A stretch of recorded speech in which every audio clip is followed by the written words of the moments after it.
When people talk about actors undergoing physical transformations for a role, they often focus on stars who put on a bunch of weight or work out a ton. But acting ain't just about the body. In fact, an actor's most important feature is his or her face. Ever since the dawn of cinema, movie stars have been using makeup to alter their appearance. And with the help of a fake nose or an artificial forehead, an actor can transform into a completely different being altogether.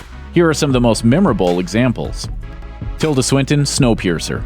In addition to having truckloads of talent, Tilda Swinton is something of a shapeshifter, and for our money, her most radical facial transformation was for the Korean thriller Snowpiercer. The film sees the actress play the nefarious Minister Mason, a grotesque politician with some of the ugliest teeth in cinema. Originally, the part was written for a man, but director Bong Joon-ho really wanted Swinton to try the part on for size. So with the help of makeup designer Jeremy Woodhead, Swinton created a uniquely ugly character. Really, the makeup seems so simple. A pair of dentures, a floppy wig, a prosthetic nose. But if the actress had gotten her way, Minister Mason would have looked even worse. According to the director, Swinton originally wanted the slimy spokesperson to sport a pig's nose, but he explained that was just a bit too much even for Snowpiercer.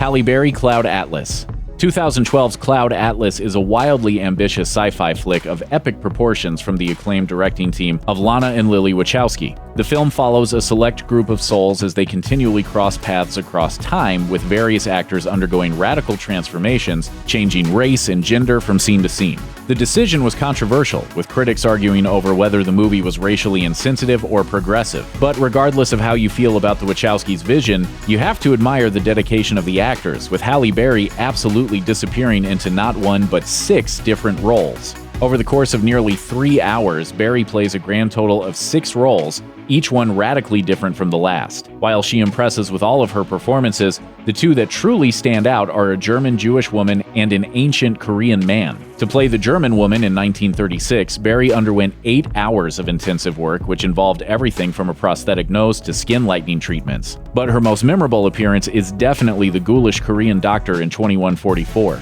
She sat in the makeup chair for 6 hours, and while she had a lot of fun with this transformation, she told Entertainment Weekly that the teeth were just horrific. The cast of Foxcatcher.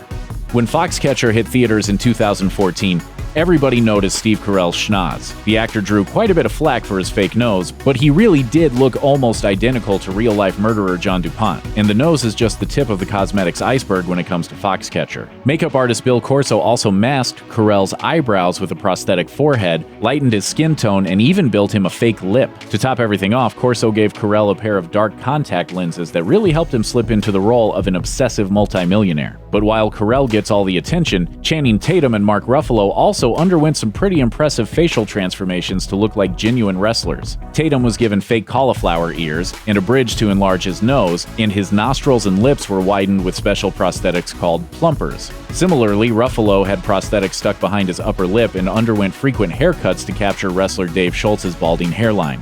He also had little brackets placed in the back of his ears to make them stick out so that he looked more like Tatum. Gary Oldman, Hannibal.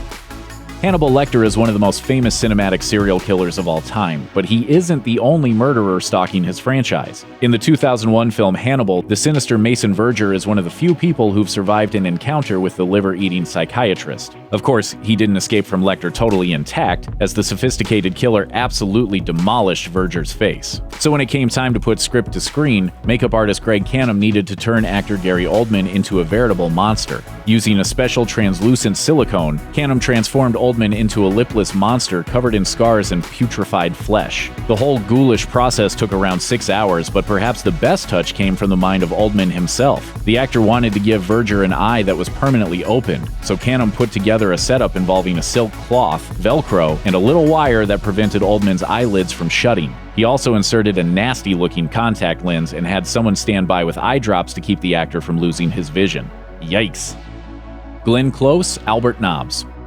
The story of a Victorian-era woman living as a man, 2011's Albert Nobbs was an incredibly personal film for Glenn Close. She'd first played the role back in 1982 in an off-Broadway show, and she'd wanted to share the story on the silver screen for years. To pull it off, she needed to disguise her face to inhabit her dream role, so she turned to makeup expert Matthew Mungle for a helping hand. Mungle wanted the makeup to be incredibly subtle. He based the design largely off a photo that Close had found of a manly woman from the 30s. Working with prosthetic pieces and dental plumpers, he kept things relatively simple, which he claimed is a lot more difficult than it sounds. He told the Los Angeles Times, "To put a nose on someone's face and blend it into their skin and make it look natural is harder than wearing a whole mask." So with just a few touches here and there, Close stepped out of the makeup chair a new man. In fact, when she finally looked in the mirror, she was so overwhelmed that she began crying.